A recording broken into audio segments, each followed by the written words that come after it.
Hi, welcome to BA Brew. I'm Jonathan. I'm Kay. I'm Charlie. And I'm Lisa. Today we're going to be talking about bravery and the context of how we might be brave. What does it mean to be brave as a business analyst?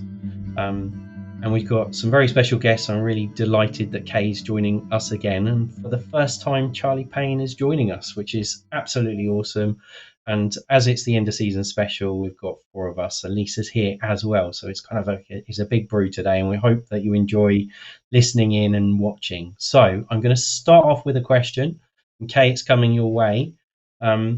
What does bravery mean to you? And have you got any examples of bravery that you would like to share with us? So I thought about this question leading up to the session, and I always thought that I was very not a brave individual at all. But then I looked it up, and bravery technically means that you feel the fear and you go ahead and do it anyway. And I feel the fear in everything I do. So maybe I am a brave individual. I am a brave individual.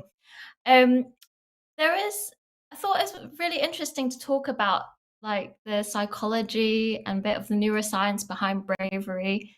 Because bravery is often seen as a mindset or like a trait, but actually from like a neuroscience point of view, they've found that there's distinct bravery cells in your brain, and they light up in response to what's perceived as a threat. Mm-hmm.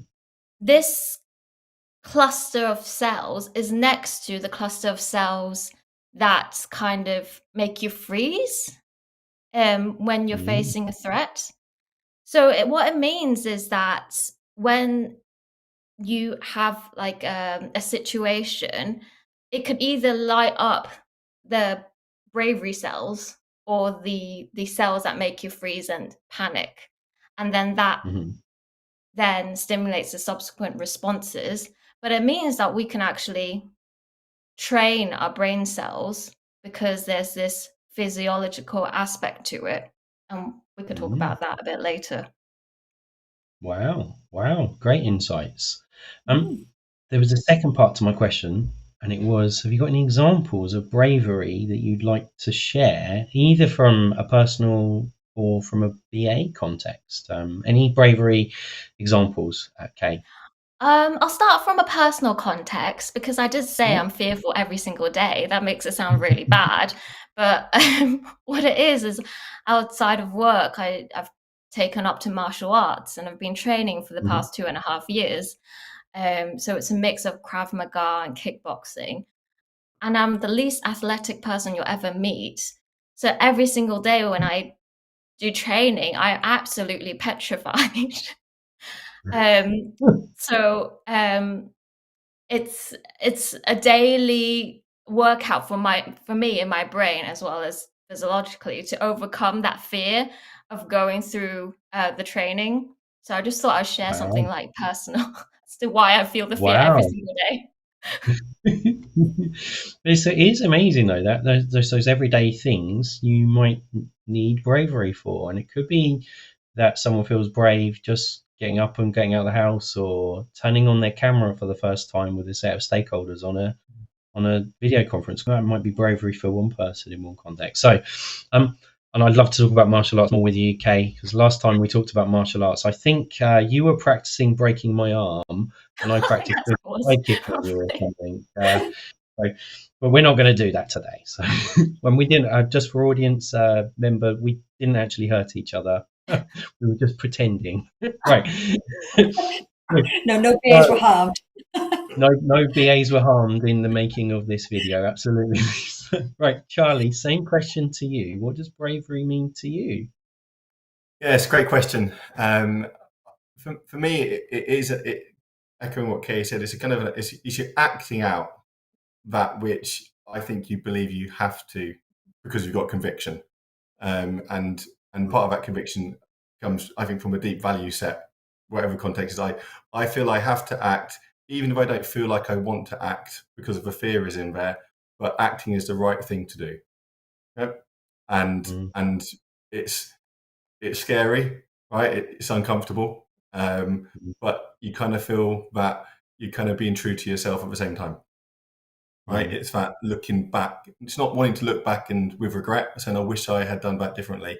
It's saying I want to do this because it's the right thing, and it's in spite of the fear, isn't it? That's, I think, is a really good way of putting it. Yeah, brilliant. Now, Charlie, I know because I've talked to you about this a few times and I've seen you speak at conferences that you've been put into personally some very dangerous situations, that certainly dangerous situations from my perspective. You might not have thought they were dangerous. I don't know, but are you happy to share an example of bravery from your context? Yeah, no, sure. So for those that might know me, in a previous career, I was a kind of a police officer for nearly 7 years, and some of the talks I do, well, done the workshop at BA boot camp on how to build bravery, thinking through what we did in the police, because my reflection back now is I didn't think I was that brave going into the police, and I think if I knew what policing involved before I joined, I probably wouldn't have joined.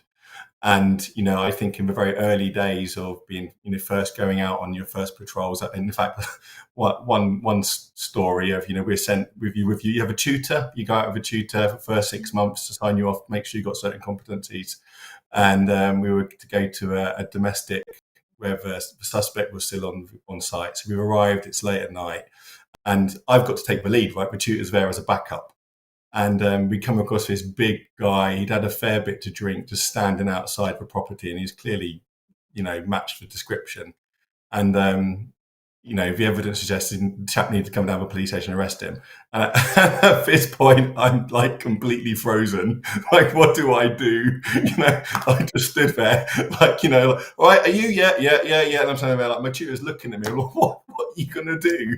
Right? And at that point, my tutor just grabbed on. You're under arrest. Put me in cuffs. Right? And we sit and talk to you about this. He said, look, Charlie, this is not like a chat down the pub kind of scenario, right? This gets a little bit risky. You've got to take control of the situation before it gets out of hand. So that was my kind of natural default position would have been, right? And that was a freeze moment. That bits in the brain's probably kicking. It's just crossed over. The bravery didn't go in. But to go from there, and within the policing career, to end up going on to drug enforcement teams, riot training, going into very difficult, dangerous situations where there's weapons on properties, and actually being really up for it, right? I would never have imagined I could have gone from that in early day one to 3 or 4 years later. And I can give you loads of examples of that in the police. Would I have said, we're going to be brave today when we execute? Probably not. It was more we're executing against the objectives we've been given to do our job, right? And we're equipped and prepared to do it. That is in the policing context. And actually, maybe in our BA context, is being equipped and prepared to execute our job because we know what the objectives are. And that gives us the kind of a fortitude to then step out and be brave. It's not like we didn't have adrenaline kicks when we went in. We were terrified, right? You don't know what's going to happen through the door, but you're competent most of the time in most of the situations. And it's that, I think it's what really struck me when I saw you speak about this, the prep that you do before a raid, be it on a house or on a property, the prep and planning and the intelligence gathering in advance. And I sense a bit of scenario analysis in terms of, if this happens, this is our response. I don't know, but that, I think, is a direct correlation to a BA going into a difficult situation. We've got to prepare. Is one of the lessons certainly that I took from your talk, Charlie.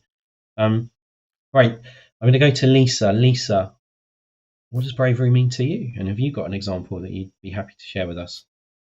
I suppose there's a few really, but I do feel a bit like Kay does. Like at the minute, I'm okay now, but the first few minutes of BA Brew, I'm always nervous. You can't see it, but I'm always fidgeting underneath. Even though I've hosted quite a few times now, and I should be used to this, but some days I'm more nervous than others, and I don't know why. Some days it doesn't bother me at all. Other days, like today, I'm a bit more nervous. Maybe it's Friday afternoon, I don't know. But when you were saying that, Charlie, it was making me think of times when I've been out of my comfort zone. And one time that sticks in my mind in particular was learning to ski. I don't know if anyone's skied here or snowboarded or anything like that. But we'd gone away to Terrifying. Italy for the week. Yeah, it's terrifying. Because like how you described yourself earlier, Kay, about being the least athletic person. I think I'd probably be a match for that, to be honest. But we went away to Italy skiing for a week, and we did like 6 days of lessons. And the first 3 days, you're like on the nursery slopes, you don't move, you're frozen, I had this lovely instructor called Marcus, and I remember he always kept saying to me, just relax, just go like jelly, because the minute I thought I was going to get hurt, I'd sort of stiffen up. But actually, I remember thinking, how am I ever going to get up that mountain? I was so scared, And then by the end of the week, we've been up the mountain 3 days. I came back down we all came back down to the training slope to meet the rest of the groups. And we were all whizzing up and down the sort of baby slope. And it was like, well, this is easy, what we're worried about. But I think you've got to step out of your comfort zone to get better. Otherwise, you're just going to end up staying on that baby slope, aren't you, really? So, yeah, I think it's just all about pushing yourself and, moving that zone out, isn't it? I really like that analogy of skiing, because you start on the baby slope that it's not very steep, and you go up the slope like 2 meters, 5 meters, and you come down. You're going really slowly, and then slowly go up from 5 meters up to 10 meters high. There's a lot of walking up and down the slope when you're learning, and it's hard work. But then eventually you do the whole slope. It's like baby steps. Each little step, you're just pushing yourself a little bit more. But then also, in the examples that both you and Charlie shared, you've got instructors, coaches, they're helping you. And I think in your context as well, Kay, you're going into that martial arts environment, and there's an instructor, a coach in that context that's there to safeguard, make sure that it's a safe environment, or as safe as possible. You're not on your own. And that network and having that support to be brave, I think it's really key. Lisa, I shared with you that just this year I managed to do my first ever black slope. It's taken me 5 years of continued practice. Each year I've been skiing and not been anywhere near getting on a black slope because I've been too scared, and I've also not been competent enough as well as a skier. But yeah, this year I managed to do a black slope, and now I've done it. When I did it, I was then like, I can do this again, because that fear had gone down, that fight or flight, whatever's going in my brain, and I'm not going to pretend that I understand it. Like, it's lessened. You're like, yeah, I can do this. I've got a proven experience of being able to do this. I didn't fall over and break my leg, whatever. You can overcome it, can't you? So, Lisa, let me come back to you. How do you develop bravery? We talked about baby steps, and any other kind of things in terms of how do you develop bravery as a person, as a business analyst? Any ideas? I think for me, and this is genuinely what I was doing when I was skiing, was going down a slope thinking, don't panic, and just trying to just relax and just focus on what I was doing rather than thinking, like in my mind. Just taking it steady, following the instructor. And I've been on a black slope, but it was following an instructor, and because they were so slow and they really sort of, I can't think of the word, but they really carved out like a really slow pathway. It didn't feel scary at all following them from, sort of being behind them, because I was just going in their tracks, really. So I suppose having, like you say, having that instructor really, really helped. If I went up on my own, I'd be petrified, because I wouldn't be able to read the mountain as well as the instructor, for example. So I suppose trying not to panic, keeping your sort of emotions in check helps. And I think you've just got to try these things. You've got to do it. If you don't do it, you'll never know. So you'll never get better. Yeah. I think that emotion, being aware of your emotions, so recognizing I'm scared, and sometimes talking to yourself or talking to someone else about, right, I'm actually fearful about this, and then you can sort of rationalize it. But if you're not aware that you're scared, you're not going to be able to put in place a coping mechanism to remain calm. You're going to fight or flight, freeze, whatever, potentially. So I'm going to ask the same question, but to Charlie. Any kind of ideas in terms of how BAs, how we can, as people, develop bravery that we've not mentioned so far? Yeah, I think, within business analysis, the role that we take on when done, I think at its best, is we are that generalist, right? As is our specialism, right? Or as David Beckham puts, a specialist generalist, right? Which means you're going to probably be the least knowledgeable of the content in any change context to a degree, especially at the front end, which is definitely unnerving by default, right? So whether you like it or if you're doing good business analysis, you're going to be uncomfortable there. So, as we all testify and find, it's the air that we breathe. So we're always constantly having to make a choice to do it. So actually, how do we do it? How do we do it practically? And one of the things is that when I designed the workshop for building that bravery, I took it from what we did in policing. We role played scenarios continuously. Right, where we had angry man scenarios where you have to go in a room, someone's in a big suit, and you've got to arrest them. They could be really violent or not, but it's building up a resilience, and it's building up an experience, it's building up a muscle memory, and it's helping you to have the tools and the mindsets and all of those things where to say, I don't know what's going to be behind that door, but regulate my emotions, regulate my breathing. I'm prepared as I can be. I know my powers. I know my laws. I know all the things, this toolbox I've got. So when the door opens up, I've got as good a chance to handle it, whether it's someone running at me really quickly or it's someone stood there quietly and being passive. But we did it continually.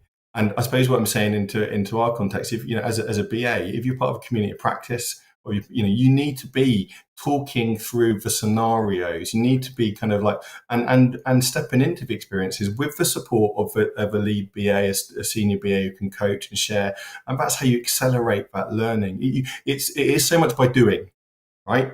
And it's doing it safely as much as you can, and then being safe to fail as well as we do. I could go on for hours on this, I won't, but I just think that for me, the biggest step change that I found professionally within police and dealing with high conflict was through the role-playing scenarios and being comfortable in there, because you've got the psychological safety of the support structure of your trainers, etc. And I think that is easily doable in the business analysis world, particularly if you're in teams in BA and organisation. And then, Charlie, as a BA leader, you're setting an environment for your team by supporting them.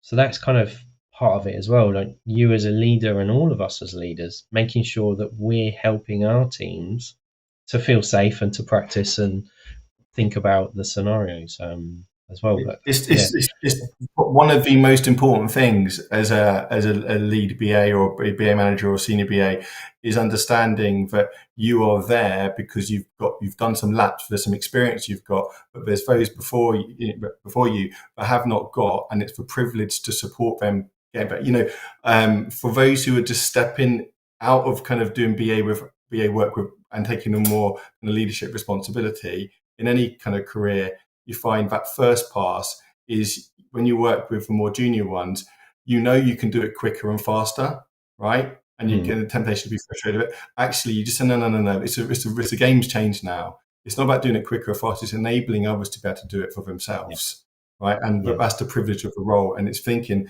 actually, I might not have fear, but they've got fear. What did I feel like? I remember someone shared recently, be the senior you wish you always had. Right? Isn't that the phrase? And that's how we as seniors and leads need to kind of think through how we act out our role there for sure. I like that. Be the leader, be the boss that you wish you'd had. Yeah, I like that. That sort of sets the challenge for us. Right, Kay.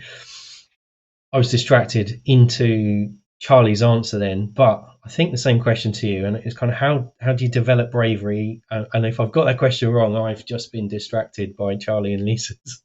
I think some of the things we've touched upon, like Charlie, you've mentioned about creating that environment as senior leaders. Part of that is having an environment where you can be vulnerable and share that you are terrified and scared and worried, and being able to normalize that it's not just you who's absolutely terrified, being able to have that conversation in that kind of safe environment, and then having that role model who can who's done it before and who can guide you through that. I think being able to share the fear is so important, and in certain environments, it can feel harder to do that. For example, if you were a BA in a consulting environment, it can be harder to be able to be open about those feelings because you've been paid to come in and consult and sort something out. But it doesn't mean that you don't feel the fear. So it's about having that community, whether it's in a community of practice or outside of work, where you could share those feelings. I think is super important. And I have, so the first time I spoke at the conference, absolutely terrified. Second time, terrified. Third time, still terrified. But having been able to share my experiences with new speakers, I think has really helped them to normalize the fear, the worries, and the anxieties. And I've seen some really fantastic speakers last year at the conference who's never spoken before, but just being able to share that fear together has really helped each. I think has helped us both. So sharing fear is one of them. And then another thing, which is, it's worked for me. I don't know whether it's the right thing, but it's that commitment aspect. So if you can persevere through your fear, then that's great. If you can like push yourself to that black slope, that's great. But sometimes you need to put in action to get there. So for example, very worried up to this conversation today, but once we booked in the meeting, I knew I was committed. So I've got it in my diary. I know it's happening. I'm going to work towards it. So it's about taking that action to commit to it and tell other people that you're committing to it. And that would help you kind of overcome that fear and be brave as well. And I think that helps you, because I think related to fear, some of the things that Lisa, you also talked about was that kind of perseverance aspect. And I think if you take the action to commit to something, it will help you with your perseverance. Some brilliant points there. And Kay, just as you were talking, I think committing to someone else so you can be held to account that you're going to do something, you're going to go to that martial arts lesson, or you're going to run that workshop, or whatever it is that bravery is in your context, I think exceptionally valuable. But then the other thing that I just want to mention, particularly for the listeners, that if they're in an environment where there is a lack of psychological safety, and they're having to be brave to show up at work because of the culture, the environment, or the stakeholders and the way that they are treating us as individuals, that it's okay to say, I know I committed to do that thing, but actually I'm not comfortable.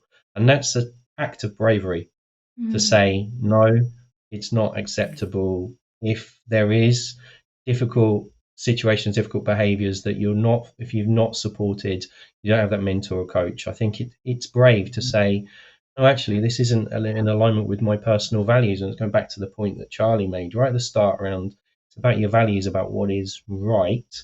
And if it's genuinely not right, I think we should be brave as BAs and say, actually, I'm not doing that. And that's a different type of bravery, I think. Now I'm going to do something brave now. Oh, Charlie, go for it. Just add onto that really important point, because if you are listening, you are alone and you're in that situation, which Jonathan says, you've got nowhere else to go, drop one of us a message on LinkedIn, right? Because all of us will be happy for a call occasion, just it's there. So that offer is there, right? There's no reason to feel on your own. You at least got one of the four of us to choose. Brilliant. And Kay or Lisa are the nicer ones of the four of us. Yeah, absolutely. Probably okay, but I'm only joking. Don't spoil your train of thought. Back to where you were, Jonathan. So I'm going to try and be brave now and do something we've not done on the BA Brew before. And I'm going to say, Kay, I believe you've got an exercise for us. And just to share to all the listeners, neither Charlie, Lisa, or myself have got any idea what we're about to experience. Okay, so this is my book to become a better human. And in here I have an exercise on how to boost your confidence and be brave. And I have personally used this multiple times, especially leading up to like a big presentation, or if I need to lead like a big session or like speak at the conference. So this is a very quick exercise, and I've done it a few times in the toilets at work. So you don't need much space.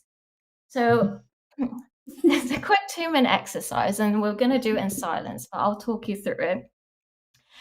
So first of all, close your eyes and imagine a superpower pose, Superman pose. So put your arms over your head in a V shape. We're just imagining this, Kay. You're not actually doing Imagining it. And now do it. Now put your arms over your head and do it. I have to do it That's really Superman. slow. Yeah, V shape. Jonathan, V. No bent arms. V? V. V? Yes. Like this? I like that. So I was trying to do the V with Okay. my hand. Okay. Yeah, got it. Palms open facing each other. Eyes closed still. Okay. Hold this pose and breathe in and out really quickly for 30 seconds. While you're doing that, soften your face and feel the impulse of the breath in your belly. Feel how that feels. Okay, and then lower your arms. And then take a moment to check in on how you feel. Like, what are your sensations? Feel how you feel compared to before you did the pose, before you started. And then you can like repeat again for like another 45 seconds. So you can do it a few times. And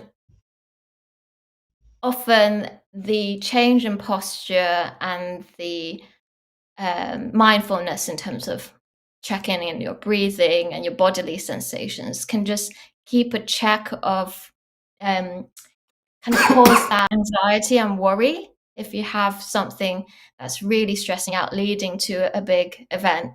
And you can do it like 5 minutes before your event. And it's good to do, it's better to do it standing up and having like a straight spine. But just give it a go. See how it works for you. I've personally found it very, very useful ahead of a big session. But I can see that Charlie could not contain his laughter. It reminds me, for anyone who's been through it, it reminds me of my first ever NCT session when we were expecting our first child. And if you've not had children, you're not being Tennessee, you wouldn't know, but you sit in the room with a bunch of strangers and we get to do the breathing exercises with a bunch of strangers. Now we've just done this online with a bunch of more strangers. And I got fits and giggles in that session. So did another dad. And I could hear our partners were whacking us to stop giggling. But the serious point, though, is regulated breathing and presence is powerful, isn't it? Right? They do that exactly in the same with the police as well, because it tells you, say, hey, trick your brain, calm down. It's okay. It can't be that dangerous. So, yeah. I get it. Very good. So there's science. I love it. I love power posing, Kay. Wonder Woman, Superman. The which I did wrong right at the start. Yeah, they're brilliant, aren't they? I'm checking what Superman did. I thought Superman was like that. Yeah. I don't know who that is. That's a good one. I like that one. That one's like World Universal I've won a race kind of pose. And there's a if people are interested in power posing, there's a book by Amy Cuddy called Presence, and she's also got a TED talk as well. So the TED talk I'd thoroughly recommend, as well as having a go. Like, have a go if you've just been listening and you thought that was funny, watching us or seeing us, listening in with us, not doing it properly. Have a go. It might work for you. It might make the difference. Who knows? Right, I feel inclined to share one of my tips as well now, and then I'm going to come to you, Charlie, and Lisa, if you've got any top tips. But music. If you know that you're stressed and you know that you are going into a situation where you think that you need to be brave, put some music on. Put a tune on that uplifts you or makes you feel calm, depending on what type of thing it is. But I'm going to share that sometimes if I'm really nervous for a presentation, particularly if it's online, I'll crank up the speakers really loud. No one else can see it. But if I'm doing that and power posing, I'm really trying to get myself in the mode that I can do this. Is And it then Eye the of the other tip I'm Tiger? going to share. No, not Eye of the Tiger. No. It depends what mood I'm in. Depends what mood I'm in. But if Eye of the Tiger is the song for you, play Eye of the Tiger. Yeah. So that's my little tip. But I'm going to go, Lisa. What song would you play, and any other top tips? Song. What Oh, song would you play to put yourself in that I can do this mode? I don't know now. Maybe Pink. I quite like Pink. Oh, Yeah. She's pretty Yeah. good. Oh, it depends if I'm trying to Any- calm down. I don't know. You put me on the spot now, Jonathan. Can I say that I really like Taylor Swift? I'm not sure. I think I might have just done that. Put a bit of Taylor Swift on. Swifties. Stop laughing, Swifties Charlie. need bravery as much as anyone else. I need to be brave now because I'm We've doing my got credibility. Swifties all over our house. Swifties are everywhere in Oh, our that's house. all right then. That's all right. Charlie, any other top tips, and what song would you choose to get yourself in the mood? So the song I go to, like it's not even a song, it's actually movie music from Top Gun Maverick. One of Dark Star. I don't even see him when he takes off and he flies at over the crazy speeds, Yeah. right? That's kind of like a bit inspiring. Get me going, like take me elsewhere. Look, as BAs, we suffer from analysis paralysis, right? Paralysis, the opposite of bravery, get that frozen, right? So and we've got to be frank in our roles, right? Haven't we? We've got to choose a level of frankness, or maybe candidness is better. So how do you help that? Visuals. What I love is at Herd Consulting, they've got their Disco Inferno sticker they stick on merchandise on laptops, or Ian Tidmarsh at Justice Digital. He's just producing a sticker which is like BAs Be Curious, and I love that idea because you just look at your work, remind you who you are, right, of what your role is, and go do it. This is who I am, so I signed up for. Great, take the courage from that and crack on. Go do it. Use a visual. Brilliant. And then Kay, are you happy to share your song and any other final top tips? Because you've shared a lot of top tips already, but what song would you choose? You're power posing. I can't listen to music when I am anxious and worried. Yeah. Silence then. I need silence and really check in on how I'm feeling, my bodily sensations, and really acknowledge that, oh, it's okay. I'm feeling this in my stomach because I'm feeling worried. Just logically sense checking all my feelings. I can't distract myself with music in that way. Wow, it's interesting because I see this as a lot of other things, like a toolkit. You've got to find what works for you, haven't you? And if it's silence and checking in, then that's different to me. I'm going to share my song. I'll put Tom Petty, Won't Back Down on really loud. Don't know why, but just like I'm not going to back down. I'm going to do it. I don't know why I go for that song, but yeah. Right, we're wrapping up almost. We've massively overrun on time. Any final thoughts, Lisa? Anything you wanted to mention that we haven't covered? Yeah, just one thing that does help, because you threw me off with the music question there. Chewing gum. If I need to get in something and I'm a bit wound up and I need to concentrate for work, or I don't know, type a document or something, I will put a bit of music on in the background, but some chewing gum. I don't know if that plays into the breathing that you mentioned, but that, I don't know, 20 minutes chewing gum, I've just forgotten everything. I'm just focusing again. Yeah. So that does tend to help. Yeah. Brilliant. Charlie, any final thoughts? Anything you wanted to mention before we finish? Yeah, most likely place you're going to need to be brave in the next 24 hours or the next week is be brave to ask the stupid question that no one else is prepared to ask in the meeting room, which is the most important question to be asked. When you feel it now, go ask it, right? And post on LinkedIn that you did it, right? Just dare you, or share it with us. What stupid question do you ask this next week by choosing to be brave? There you go. The question, why are we doing this project again when it's been going for 2 years and we've spent millions of pounds? Great one. That one, yeah, getting in a lot of trouble. potentially, but that needs to be asked. If no one knows the answer, might need someone to ask that. Kay, any final top tips? So my final thought is exactly what Charlie said. I feel like bravery takes many different forms. Not all of us are busting down doors, but we all do things in our roles. For example, challenging decisions that have been made, or proposing new ways of tackling something, or speaking up about an issue that isn't right. I think all of these brave acts every day can be overlooked, and when you do something brave, it's important to acknowledge and congratulate yourself. Give yourself a pat on the shoulder for doing that in your role.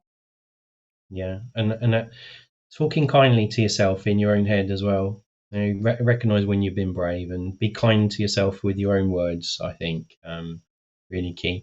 Right, we're going to wrap up now. I want to thank all of you for joining. So Kay, Charlie, Lisa, thank you for being here. Thanks to everyone that's watched and listened to today's podcast. It's the final episode of this season, and it's our end of season finale. I always forget to do this, and I'm terrible at doing the endings, but if you've got any ideas with regard to future episode ideas, please send them through to babrew@assistkd.com. And if you've liked the content today, you think it might be useful for another business analyst, another change professional, please do like, share and subscribe. Thank you very much.